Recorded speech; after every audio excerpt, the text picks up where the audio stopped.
નમસ્કાર, આપ જોઈ રહ્યા છો જનસાક્ષી ન્યૂઝ। નજર કરીએ આજના મુખ્ય સમાચારો પર। અંકલેશ્વરમાં નવા વર્ષના ભાગરૂપે ખ્રિસ્તી સમાજ દ્વારા ચર્ચ ખાતે પ્રાર્થના સભાનું આયોજન કરવામાં આવ્યું હતું, જેમાં મોટી સંખ્યામાં ખ્રિસ્તી ધર્મના બંધુઓ પ્રાર્થનામાં જોડાયા હતા અને આવનારું નવું વર્ષ લોકો તંદુરસ્ત તેમજ સમગ્ર સમાજ માટે તેમજ વિશ્વના તમામ લોકો માટે સારું રહે એવી પ્રાર્થનાઓ કરવામાં આવી હતી અને રાત્રિના 12ના ટકોરે નવા વર્ષના વધામણા કરી ફટાકડાની આતિશબાજી સાથે ઉજવણી કરી હતી અને સમાજના ભાઈ બહેનોએ એકબીજાને નવા વર્ષની શુભેચ્છા પાઠવી હતી। આજે પ્રભુ ઈસુ ખ્રિસ્ત 2024 વર્ષ પહેલા આવ્યા એટલા માટે ઈસવીસન લખવામાં આવે છે, એટલે આજે નવું વર્ષ છે,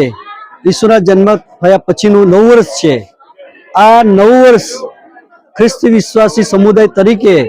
આજે અમે ચર્ચમાં આવીને બહુ સુંદર રીતે ઉજવી શક્યા છીએ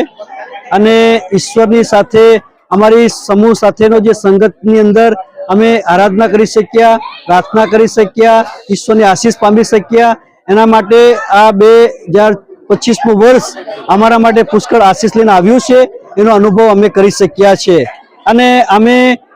આપને પણ આપના માધ્યમથી દર્શક મિત્રોને કહેવા માંગીએ છીએ કે 2025મું વર્ષ આપના માટે પણ જેમ અમને આશીષ આપી છે એવી જ આશીષ તમને પણ આપે, તો તમને પણ તાજગી આપે, તંદુરસ્તી આપે, સફળતા આપે, નવી ઈચ્છાઓ સુધી તમને લઈ જાય એવી શુભેચ્છા પણ અમે તમને આપીએ છીએ અને વિશેષ અમે સંદેશ આપીએ છીએ કે આ નવા વર્ષની અંદર આપણા પોતાના માટે, કુટુંબ માટે, સમાજને માટે, દેશને માટે વપરાઈએ, સમર્પિત થઈએ, કોઈક એવો સારો નિર્ણય કરીએ કે જે સમાજને માટે, દેશને માટે ઉત્કર્ષનું કારણ બને એવી અમે તમને નિર્ણય કરવાની પણ શુભેચ્છા પાઠવીએ છીએ, સંદેશ પણ પાઠવીએ છીએ। Thank you so much. Pintu Modi, Jansakshi news, Ankleshwar.